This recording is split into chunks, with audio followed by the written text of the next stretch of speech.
When you look at your historical enemy, the one who destroyed you, burned you, took your people captive, Georgians, children, girls, boys, today we know this history, we know it.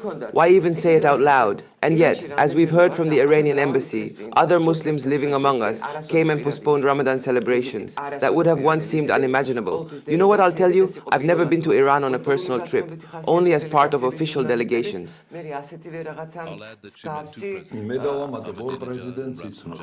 I knew Ahmadinejad through a delegation, but that's not really the point. When the Iranian ambassador expressed his religious feelings, it wasn't a performance, it was his duty, an inner obligation, not a show. When I arrived in Iran, there was a festival of Eastern countries' press with many nations represented. There were pavilions everywhere, and wherever I went, I was very curious, especially back then. I kept hearing Muslims say, "We remember the bravery of the Georgians." I remember Pakistanis, Afghans saying this. Iran is something different in itself. That day, Mr. Ahmadinejad came and stood by the flag. I felt awkward and didn't take a photo on my phone. There are moments when religious identity and the depth of one's faith create a certain kind of pause. At one point, the Iranian embassy decided to take us to Shiraz. Why Shiraz? Because that's where Queen Ketevan was tortured. From Tehran, it's a 2-hour flight, then more travel by car. We saw Persepolis.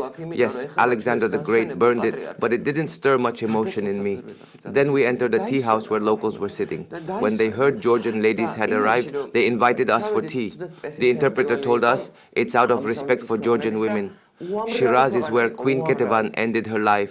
They took us to the place where that immense tragedy happened, something almost impossible to fully put into words. That's how it was. And after all that, we were made to destroy each other again, brought down, and ended up in the same Mdgomarioba situation once more.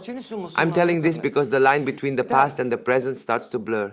We even went to the place where the Tehran Conference of 1943 was held, where today the Russian embassy stands.